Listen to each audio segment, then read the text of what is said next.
Bramwell Bwire, KTN News.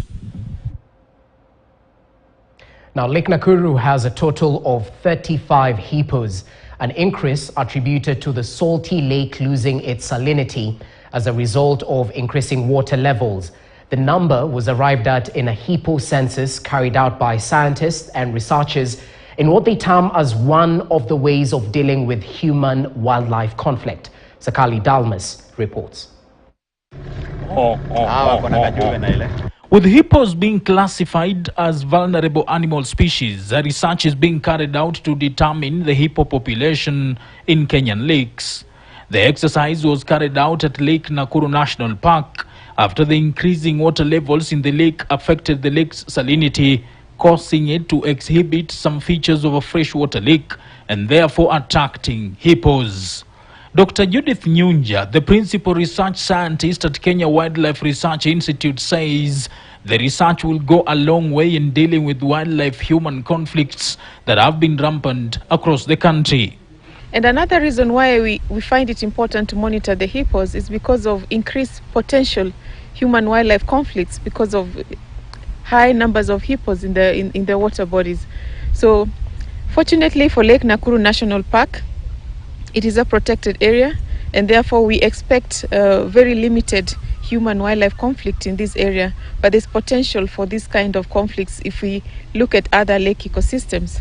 For example, recently we also did a census of the hippos in Lake Naivasha, and we found quite a large population of the hippos, and there's already recorded information about the high numbers of human-wildlife conflicts related to hippo population.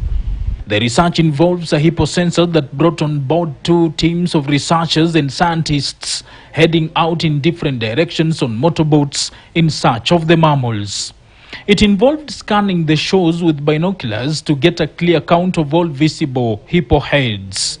The hippo is a vulnerable species listed in the IUCN Red List, and it is important for us as research scientists to establish the population of this critical species and to just have a baseline of this species so that we are able to monitor over time whether the population is increasing or is decreasing.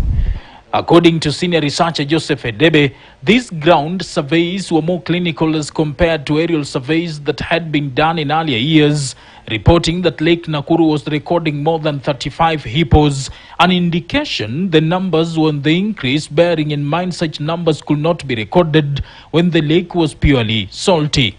The estimate we got was about 35, but we need to clean the data, we need to analyze it more and get whether we have counted twice or not, so we need to clean the data. We have also taken samples of water.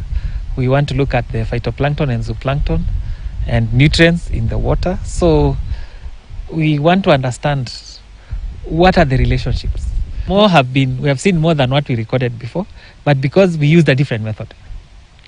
We have not said we have seen all the hippos, but what we have seen is more than we would have seen if we are flying from the air. This exercise will help us to know the population of the hippos in this lake, the areas they are well distributed.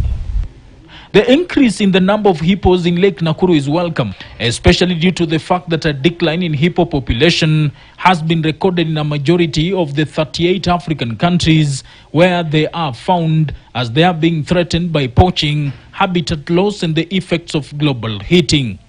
Sakali Dalmas, KTN News, Nakuru.